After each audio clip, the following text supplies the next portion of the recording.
Alright, here we go with the Chapter 7/8 homework review. This was an assignment that covered just the one topic in Chapter 7 that we sort of wrapped up with, which was lattice enthalpy and using Born-Haber cycles to calculate that, and then the beginnings of Chapter 8 with the gas laws. The average this week was 9.43 out of 12, which is basically identical to last year, so pretty good outcome overall for this time of year.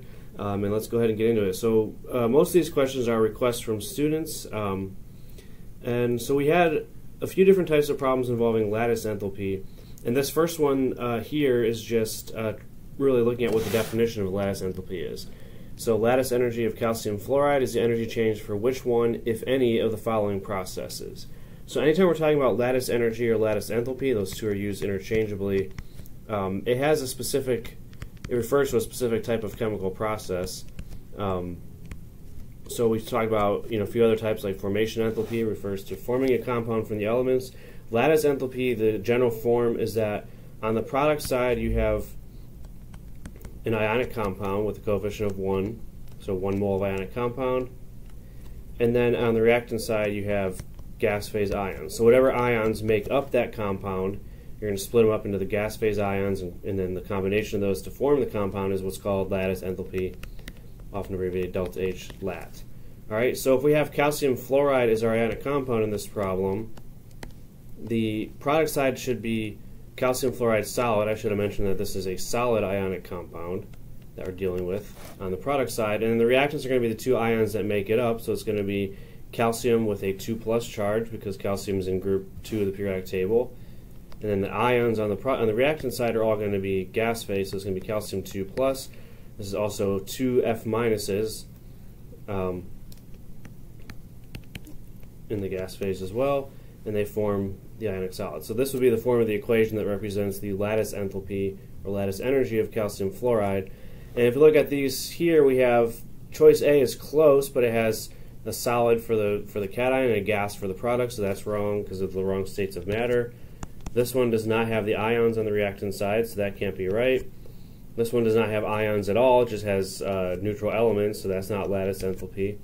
And then this last one here has, again, it's not the ions on the reactant side, this would be the precipitation of calcium fluoride, so that's not right either. So the correct answer choice for this is none of the above. The equation for lattice enthalpy would look like this, which would have, again, gas phase ions as reactants, solid ionic compound as a product. Alright, so that's how we define lattice enthalpy. The next two I'll go through deal with the calculation of lattice enthalpy. And these, as we talked about in class, are fairly complicated and they involve a lot of steps. And we just have to practice them a bunch of times to get used to them. So in this problem we're doing a hypothetical ionic compound M2X with the information given below. So as we said, there's a few ways you can do this. So one is that, and especially in situations where the standard state for the nonmetal is X2, X being the nonmetal in these general formulas, if that's X2 is the standard state and it's a gas, we can use the general equation, which is that the lattice enthalpy, you're going to start with the delta H of formation. You're going to subtract two terms for the metal. So remember that in these formulas we have some number of metal atoms, some number of non-metal atoms in the formula, and so the two terms associated with the metal are going to be modified by whatever the subscript is on the metal, so M, and those are going to be the sublimation enthalpy for the metal, and then also then the ionization energy of the metal, where if it's, depending on the charge of the metal, this could be 1 or 2 ionization energies, but they're typically grouped together. And then we also have terms associated with the nonmetal, which is going to be X over 2 times the bond dissociation energy for X2, and then X times the electron affinity for the nonmetal X. So if you want to just remember this formula, it can be very helpful for a lot of these to save you some time. And so in this problem here, we have the formula is M2X, so that means little m equals 2, little x equals 1. There's 2 metals and 1 non-metal in the formula, and so when we start plugging these things in, delta H formation goes in exactly as given to us. Here it's not exactly labeled like that, but remember formation enthalpy is the formation of the compound from the elements. So this step here is really our delta H of formation, even though it's labeled a little bit funny. So that's going to be negative 606. And then we're going to subtract m times the sublimation enthalpy. So sublimation, again, is solid to gas for the metal.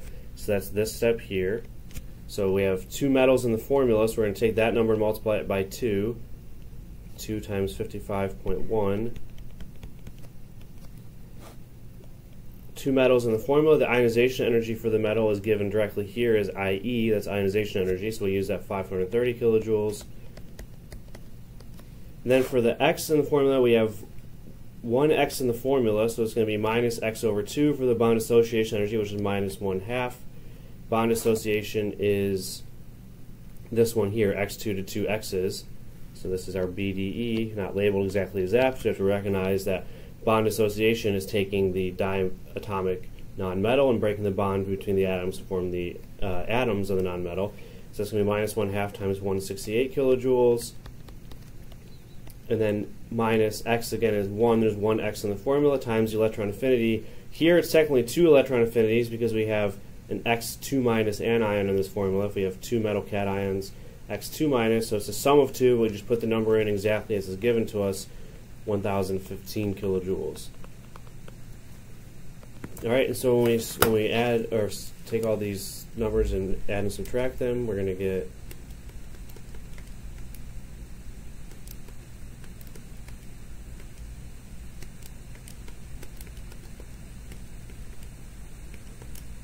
so what I think hang on. All right, so when we work this across, we get minus 2,875.2, assuming I didn't screw up anything in my calculator. You should get a negative number for these. So if your answer is not a relatively large negative number, that likely means you messed something up. But again, there's a lot of steps in this. You have to make sure you get every single one of them right. You're not going to get the correct answer. So that's one way we can do it, is just by using the equation. If you're more comfortable writing out the Born-Haber cycle, we can do that also.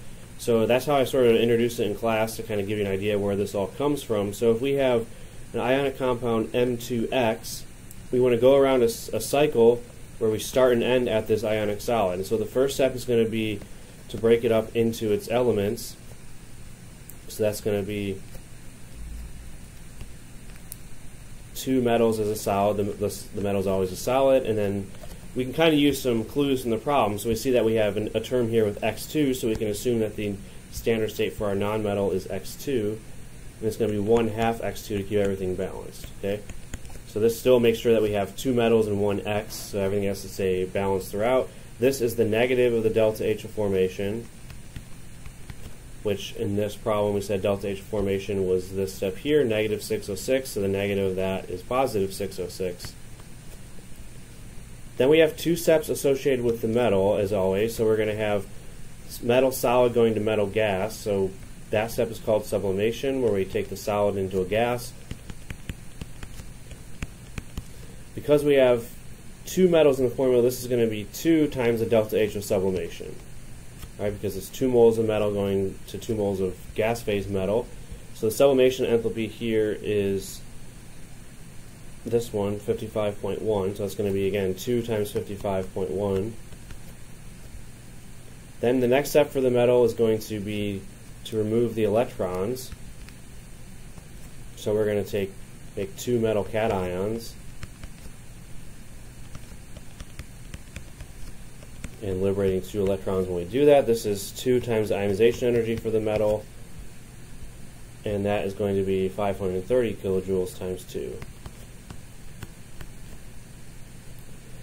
All right, and that gets us to our metal cations. We now need to take our nonmetal, and there's 2 steps associated with breaking this into nonmetal anions. The first is to dissociate the bond between the 2 in the standard state of the elements. So that's going to be to so we're doing nothing to the metal in this stage. We're going to break the bond to make X, and still have 2 electrons.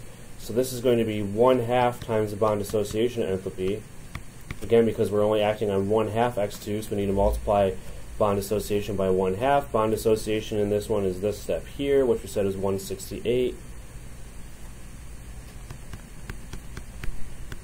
Numerically, and then the last endothermic step in this problem is going to be taking these 2 electrons and adding them to the nonmetal. If we do 2 electrons, which is going to be then 2 electron affinities, EA1 plus EA2. In that case, it's usually also endothermic.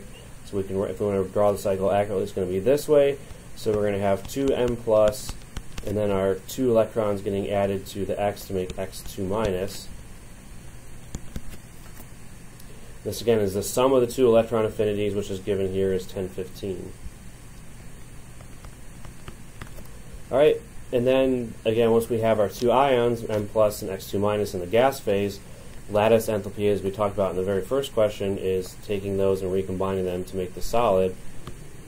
And that's what we're solving for as our unknown. And so then as we go around this cycle, the sum of all of these numbers is going to equal 0 because we start and end at the same place. So it's going to be 606 plus 2 times 55.1 plus 2 times 530 plus 1/2 times 168 plus 1015. Sorry, I wrote that wrong. Plus lattice enthalpy all equals 0. So that whole sum going around is 0. We solve for lattice enthalpy and we should get the same number we got last time. So if we look back at the problem that we started, then we notice that there's this term here which we don't use.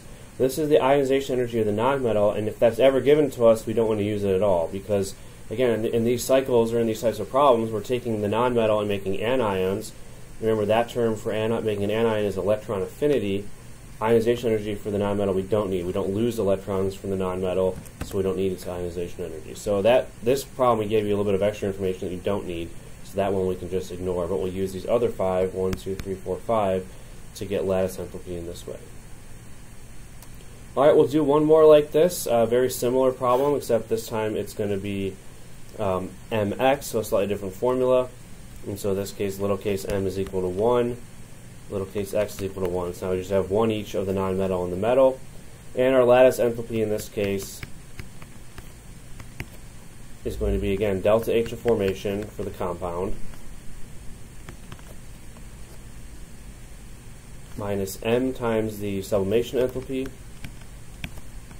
m times ionization energy. So remember, if we were to draw the cycle out, we have the first thing we do is we break it into the elements. That's formation, or the opposite of formation, really. The next 2 steps are going to be to take the metal into the gas phase, that's sublimation, and then ionize the metal, which is ionization. And then the last 2 steps are going to be to dissociate the nonmetal, so that's going to be bond dissociation of X2. And then the last step is going to be to add the electrons to X, which is the electron affinity. Alright, in this case, as we said, m equals 1, x equals 1. So when we put those numbers in, delta H of formation is, again, the formation of the compound from the neutral element. So that's this step here, which is negative 103.3. We have 1 metal in the formula, so we're going to just take the sublimation enthalpy and just multiply it by 1. And again, sublimation is solid to gas. So that's going to be this 66.5. 1 metal in the formula, the ionization energy for the metal, first step here, is going to be 495. And then we go to the nonmetal steps, so we're going to have x over 2 times the bond dissociation. There's 1x in the formula, so it's going to be 1/2 times bond dissociation, which is going to be this step here. X2 going to 2 x's, we take that number and multiply it by 1/2. And then the last step is going to be the 1x in the formula, so we put a 1 there, and then the electron affinity for x is negative 366. So in this case, because we're just adding 1 electron to the nonmetal, electron affinity is negative, but whatever the number is for electron affinity, whether it's positive or negative, we just put it into this equation exactly as it's given to us. Alright, so then when we work this out numerically, what we get is, hang on one second.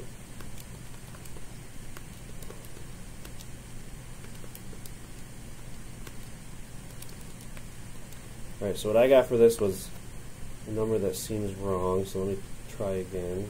I got minus 390.5, but I am known to make calculator mistakes, so I'm doing this really quickly, so let me check that real quick.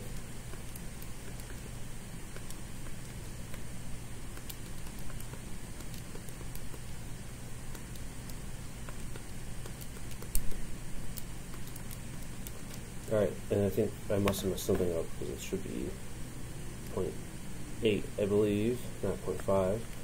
But at any rate, close enough. That would have counted anyway. So minus 390.8 kilojoules. Again, a negative number, much less negative than the last one, but still a reasonable answer. So that should be right. We'll notice in this problem also that we did not use this ionization energy terms. We gave the ionization energy to the nonmetal again. That one we're never going to need for these problems. You just need the ionization energy for the metal, the electron affinity for the nonmetal. You don't need the ionization energy for the nonmetal, or alternatively, you wouldn't need the electron affinity for the metal either. All right, so that takes care of that one. Again, we could draw out the cycle for this, but it's very similar to the last one, so I won't go through that again. The next problems that we're going to deal with now deal with gases. So we have a few that just deal with unit conversions involving pressure. So the key unit conversions for pressure is that 1 atmosphere. Atmosphere is probably the most common. The next most common is torr. So 1 atmosphere is 760 torr, which is equal to 101.3 kPa, kilopascals. So those are the ones you should definitely know. Again, these first two are the ones we actually use the most often, but kilopascals is sort of based on the SI unit, so it's another important one. In this case, we're going 380 torr to kilopascal, so we're going to do the pressure in kPa is going to be, we start with 380 torr. There's no simple conversion to go between kPa and torr. You could derive one, but we'll do it in 2 steps. So we're going to first go to atmospheres. 1 atmosphere is 760 torr. One thing I didn't mention when I was introducing these conversions is that 760 torr is the same as 760 millimeters of mercury.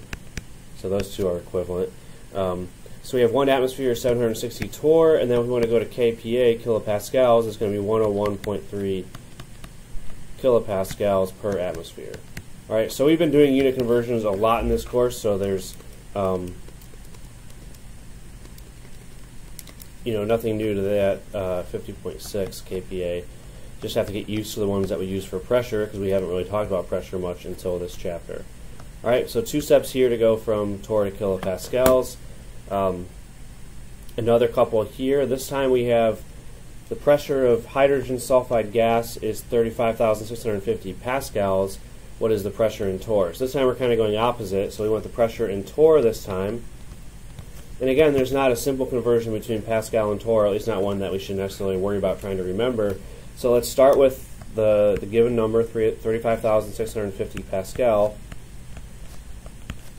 The conversions that we have involve kilopascal, so let's convert to that first.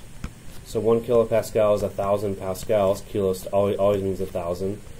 All right, so that's kilopascal. And then we can go into atmospheres. So 1 atmosphere, as we said, is 101.3 kPa. And then finally we have the last conversion is 760 torr is 1 atmosphere. All right, so when we work this out numerically,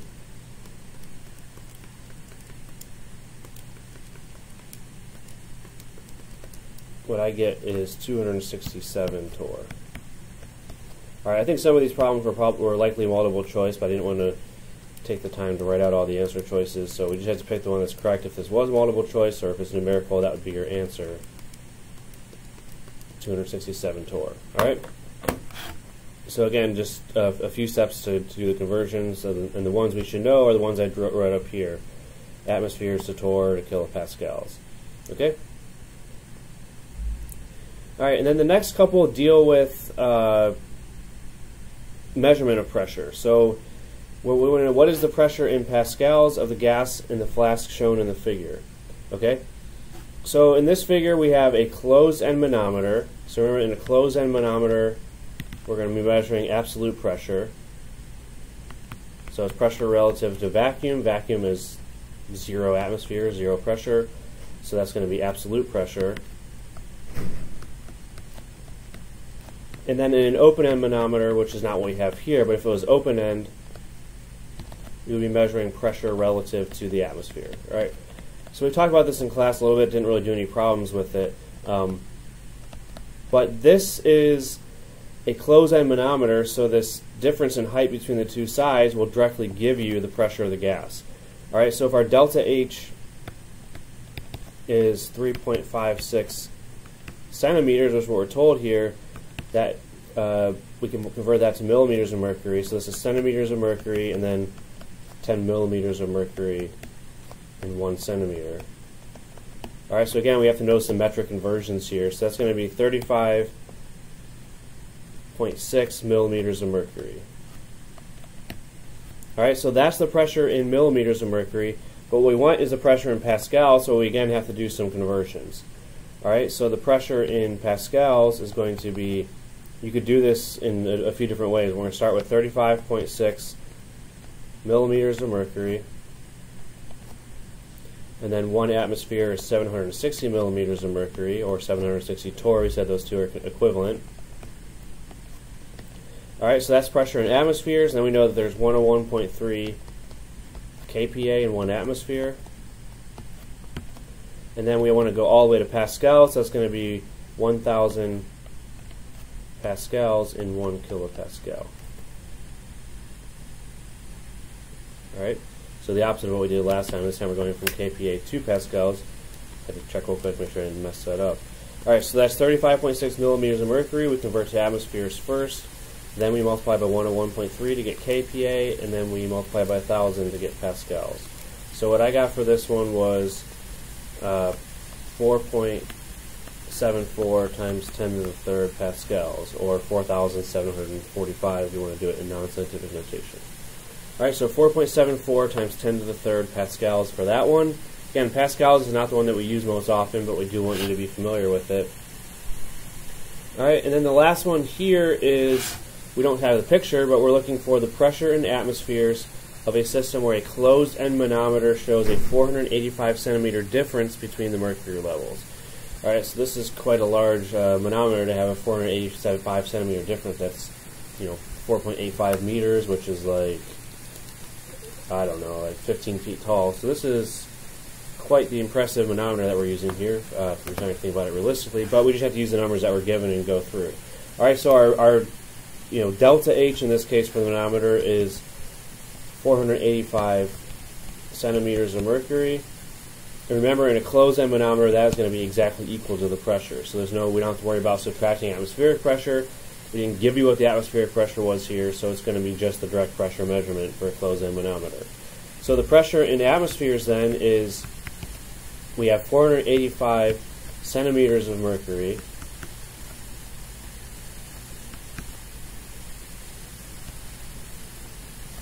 And then we convert to millimeters of mercury by multiplying by 10.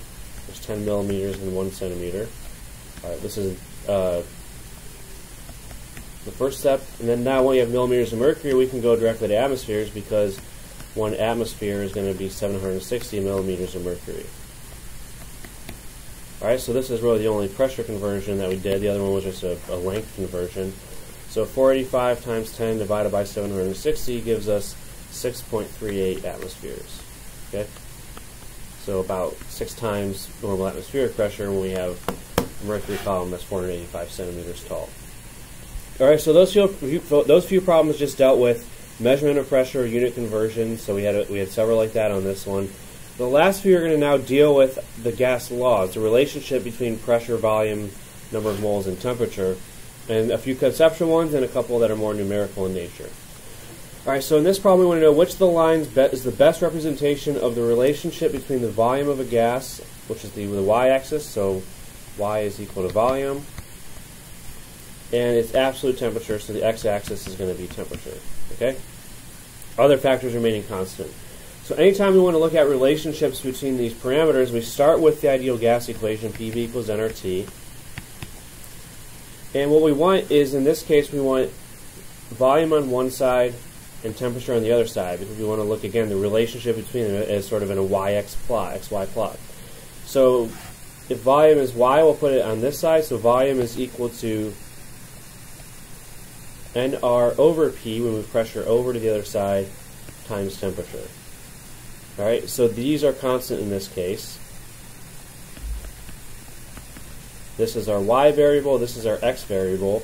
So this looks like a relationship that's going to be y is equal to some constant times x. So if it's y is equal to mx, we know that this is the equation of a straight line, because it's a linear equation.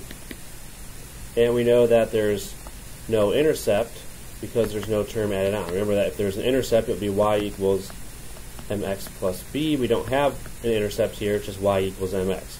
So again, volume is equal to some constant times temperature. We have volume on the y-axis, temperature on x, so y is equal to a constant times x. So the one that would then work is choice C here because it's a positive slope. All of these terms, number of moles and pressure, are all positive numbers. You can't have negative pressure, you can't have negative moles. So it has to be a positive slope, so it's going to be choice C. Alright, it can't be A because you can't have a negative slope. It can't be B because there's no intercept. So again, the intercept here is 0, so we can't have that one. And then it can't be D because that's nonlinear. It can't be E because that's also nonlinear, and in that case, decreasing function. Alright, so the only one that works is choice C, which is an increasing positive function, linear function, y equals mx. Okay, so that one asks us to think a little bit about the ideal gas equation and conceptually and the relationship between two. This is technically Charles's law if you want to think about the name of it, but we can use ideal gas equation as our starting point. Alright, and then this one also deals with the ideal gas equation, and again we're thinking about some things relative here. So given a cylinder of fixed volume, so that means volume is constant, filled with 1 mole of argon gas, which of the following is correct? So we have a few different things to consider here. A, B, and C are the 3 answer choices. So for choice A, if the temperature of the cylinder is changed from 25 to 50, the pressure will double. Okay, so we have a constant number of moles, a constant volume, so we're looking at the relationship between pressure and temperature. Alright, so PV equals nRT. We move everything so we're looking at, again, constant moles, constant volume, so we move those to one side. So pressure divided by temperature is equal to nR divided by volume, which is constant. So P1 over T1 equals P2 over T2. We can set the initial and final conditions equal to each other. And we're looking for the new pressure. So P2 is equal to P1 times the ratio of T2 over T1. Alright, so in this case, T1 is 25 degrees Celsius, T2 is 50 degrees Celsius, but remember, before we can put temperatures into these equations, we have to convert them to Kelvin. So this is going to be 298 Kelvin, and this one's going to be 25, so it's going to be 323 Kelvin, 25 higher than that. So the final pressure of P2 is equal to the initial pressure times 323 Kelvin divided by 298 Kelvin, and that is not equal to 2 times P1. So if you just divide the two Celsius temperatures, you would get a factor of 2, but remember we can't divide Celsius temperatures when we're doing these types of problems. We have to use Kelvin temperatures, so that one is incorrect. The pressure would increase, but not by a factor of 2, only by a factor of whatever 323 divided by 298 is. That's about a factor of 1.1. If we go to choice B, if a second mole of argon is added to the cylinder, the ratio T over P would remain constant. So again, starting with PV equals nRT, we're looking for the ratio temperature over pressure. So temperature over pressure is equal to volume divided by nR. And so this ratio here, T over P, if we change number of moles, the ratio temperature over pressure would go down because they're inversely related. So this ratio has n in the denominator. If we add more moles to the denominator, we're going to decrease T over P. It's not going to remain constant, so that one is false also. And then finally in choice C here, we have a cylinder of identical volume is filled with the same pressure of helium, but it must contain more atoms of gas. So this one is just asking us to really think in depth about PV equals nRT and really the relationship with number of moles. So number of moles here is PV over RT, and it does not depend at all on the atomic radius or anything else about the gas. Remember, PV equals nRT is a universal gas equation that applies to all ideal gases, doesn't matter what their identity is. So whether the cylinder was filled with helium or argon or anything else, the number of moles, if it has the same volume, same pressure, everything else is the same, then the number of moles is going to be the same regardless of what gas it is. So that one is also false because these two cylinders would have identical numbers of helium and argon atoms. So if the volume is the same, the pressure is the same, and the temperature is the same, then you're going to have same number of moles regardless of the identity of the gas. So the answer that's correct then is E, which is none of the above. Okay? We'll learn today in class a little bit more detail about why this is, especially for choice C here. Give you some idea about why ideal gas equations don't depend on the identity of the substance, but the key concept for this is that it doesn't. You don't have to worry about what substance it is. The ideal gas equation will apply for anything. Okay? Alright, and then the next one here also deals with ideal gas equation. We have several more to go through, so let's try to work these through. Alright, so if the volume of a piston cylinder arrangement is increased by a factor of 8 and the temperature is doubled, the pressure will decrease or increase by what factor? Alright, so starting with PV equals nRT, what we're changing here is we're changing the volume and we're changing the temperature, and we want to know what the pressure does. So we move pressure, volume, and temperature over to one side. So PV over T equals to NR. We're not changing number of moles, so we're going to keep those as constant. So then P1 V1 over T1 equals P2 V2 over T2. And we're going to go through then and figure out what we're looking for here. So we're looking for the pressure, how it will change. We're going to solve for P2, which is going to be equal to P1 times the ratio V1 over V2 times the ratio of T2 over T1. Alright, so we're just rearranging this algebraically to get this relationship. So the final pressure P2 is going to be the initial pressure times the ratio of the volumes V1 over V2 times the ratio of the temperatures T2 over T1. So here we're telling you that the volume is increased by a factor of 8, so that means V2 is equal to 8V1, or V1 over V2 is equal to 1 over 8. So that's going to be P1 times 1 over 8 for that ratio of V1, V2, and then we're saying that the temperature is doubled. So T2 is equal to 2 times T1. Here we need the ratio T2 over T1, so T2 over T1 is going to be equal to 2. So the final pressure then, P2, is going to be equal to P1 times 1 over 4, or in other words, the pressure is going to decrease by a factor of 4, which is choice C. Alright, so the pressure goes down in this situation, and it goes down by a factor of 4 because it's determined by these two ratios, V1 over V2, which is 1 over 8, T2 over T1, which is 2, and the product of those is then 1 over 4. Right? Alright, this one is a very similar type of problem, but now we're dealing with things more numerically. Alright, so we have 1,000 liters of gas, 700 millimeters of mercury, 2,000 Celsius. The gas is then transferred to a 40-liter tank at 200 Celsius. What's the new pressure? So this is the exact same relationship. PV equals nRT. And we're talking about the same sample of gas. We don't give you number of moles here, so we're going to assume that number of moles is constant, move that over to one side, and move pressure, volume, and temperature over the other side. So PV over T is equal to NR, which is constant, which means then that our initial and final ratios, P1 V1 over T1, is equal to P2 V2 over T2. Okay?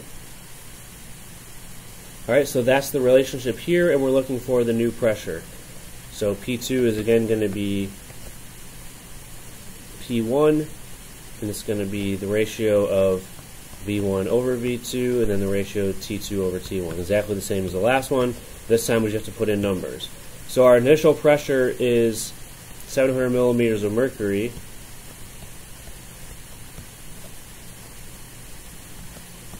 And then the ratio of V1 over V2. So V1 is 1,000 liters.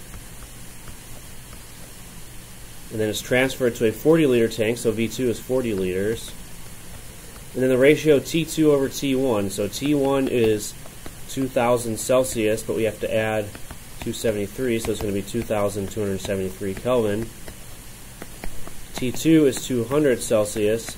We have to convert that to Kelvin by adding 273, so it's going to be 473 Kelvin. Alright, so we need T2 over T1, so we need 473 Kelvin divided by 2,273 Kelvin. So that's the ratio of the two temperatures, and then when we work this out numerically, we get 700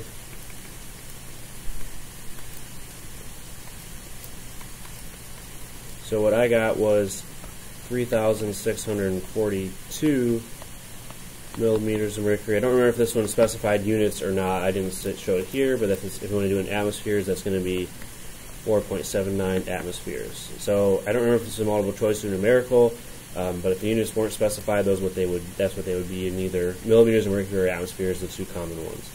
All right.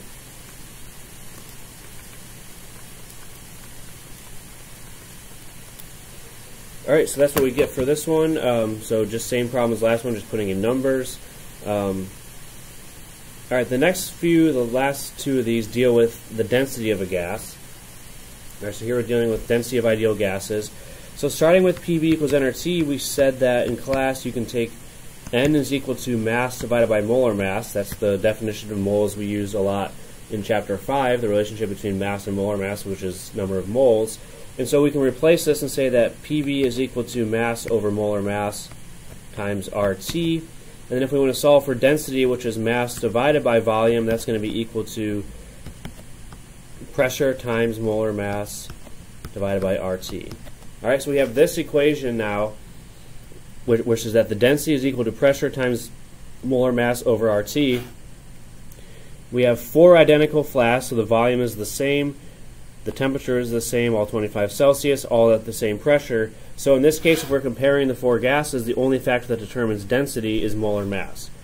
All right, and as we see from this equation, higher molar mass is equal to, gives us a larger density. Okay, so those two are directly related to each other. So for these gases, the one that has the largest molar mass is going to have the largest density. So for O2, the molar mass is 32. For H2, the molar mass is about 2. We don't need to be that precise here. NH3, the molar mass is 17, and then SO2, the molar mass is 64. So the one that has the highest molar mass is the most dense. That's going to be choice D, SO2 here. All right, so even though pressure doesn't depend on the molar mass of the gas, density does when we solve for it. It's directly related to molar mass. The more dense the gas, the higher the molar mass, and those two are related in that way. All right, and then this last one here also deals with the density equation that we just derived. Density is equal to pressure times molar mass over RT. And here we have the student found the density of Freon to be 5.58 grams per liter, and then her measurements show that the density of an unknown gas was 4.38 under the same conditions. What is the molar mass of the unknown? So in this case, what we could do is sort of set up with initial and final conditions. So the density is changing, molar mass is changing, but we said that under the same conditions, that means pressure and temperature are constant. So just like we always do, we're going to move the two things that are not constant to one side, move everything that's constant to the other. So density divided by molar mass, those are the two that are changing, is equal to pressure divided by RT, which is constant in this case. All right. So whenever we say under the same conditions, that means every other parameter besides the ones that are changing is going to be constant. It's a different gas, so it's going to have a different molar mass. We said that the density is changing, but pressure and temperature remain constant. So that means D1 over the first molar mass is equal to D2 over the second molar mass. And what we're solving for is the unknown molar mass, which is molar mass 2, is going to be equal to D2 over D1 times the initial molar mass. So the ratio of the two densities times the first molar mass. Alright, so the two densities are given as the second density, which is the one that's our unknown, is 4.38 grams per liter, sorry. The first density is 5.58. And then the first molar mass is CFCl3, so the first molar mass is the molar mass of CFCl3, which from the periodic table is 12.01 for carbon, 19 for fluorine, 3 times 35.45 for chlorine. So our first molar mass is 137.4 grams per mole. And we're going to multiply this ratio of densities times that molar mass to find that our second molar mass is 108, or I guess we'll be more precise, 107.8. Alright, so our second molar mass is 107.8 grams per mole. It must be smaller because it's a smaller density. As we said in the last problem, the smaller density equates with smaller molar mass, and then we solve for it numerically in this way. Alright, that takes us to the end. So if you need any additional clarification on these ones, please let me know. If you have any other questions besides the ones that I went over today, of course you can get in touch with me about those as well. All right, I will see you guys in class later today.